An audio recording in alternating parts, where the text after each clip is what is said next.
Good morning, everyone. This week's Torah portion contains the story of the golden calf, where after God took the Jewish people out of Egypt, they crossed the sea miraculously, came to Mount Scheiner, received the Torah, and 40 days later, they fashioned the golden calf and were dancing and worshiping the calf. And Moses comes down from the mountain with the tablets, sees the Jewish people worshiping the calf, and he smashes the tablets.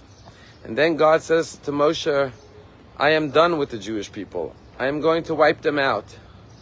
And Moses begins to plead for forgiveness from God. And God ultimately grants forgiveness and gives Moses a second set of tablets. And the day that Moses comes down with the second set of tablets is on the day of Yom Kippur, which has become a permanent day of atonement and forgiveness for the Jewish people. I want to tell you a story that happened in an Israeli courtroom a number of years ago.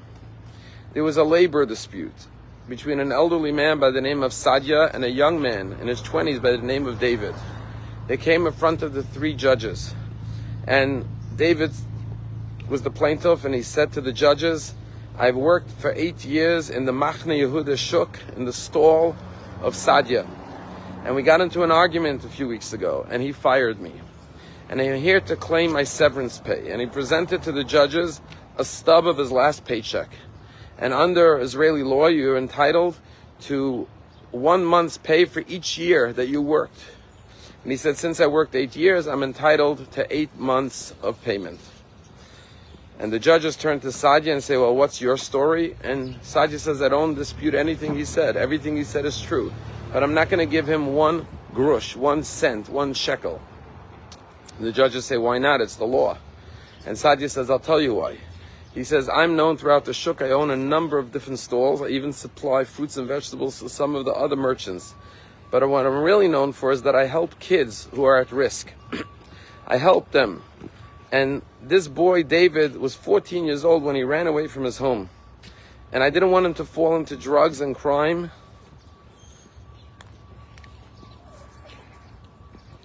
I didn't want him to fall into drugs and crime, so I took him in and gave him a job, found him a place to live. I got him therapy, got him back on track, got him back into school, helped him get into the army. When he would get a weekend off in the army, he didn't have a home to go to. He would come stay at my home. And then when he met his wife and got married, I helped marry him off. I helped buy furniture for his apartment. And one day he's working for me, and we got into an argument, and he starts to curse me in my face. And I said, get out of here, I don't want to ever see your face again. And I fired him. And he said, Hu yarak batsalachat. He spat in the plate that he ate from. And I will not give him another cent. The judges tried to reason with Sadia. They say, look, we understand how you feel, you're terribly hurt, but the law is the law, you still have to pay.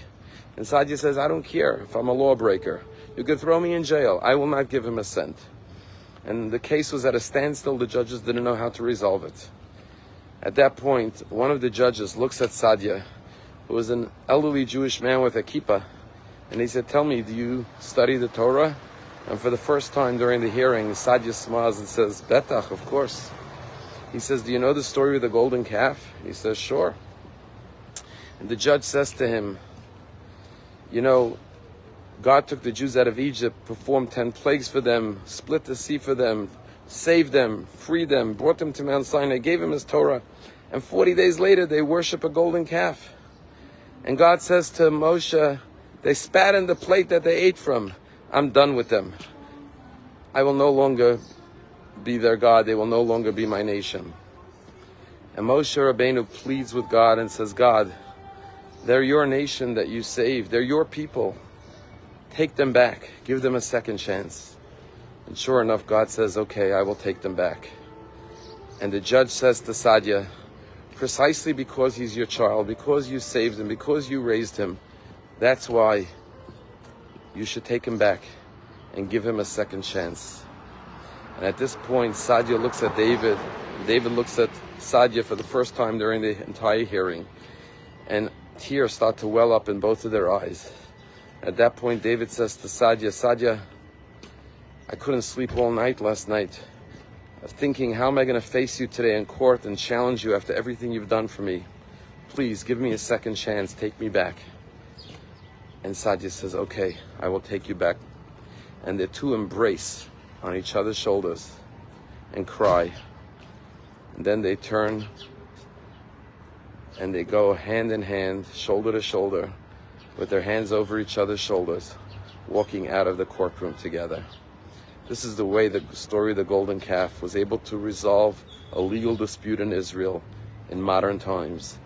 The story of the golden calf is a permanent testimony to the power of forgiveness and the power of Yom Kippur to give people a second chance and take him back even after they've hurt you, just like God did. Have a wonderful day.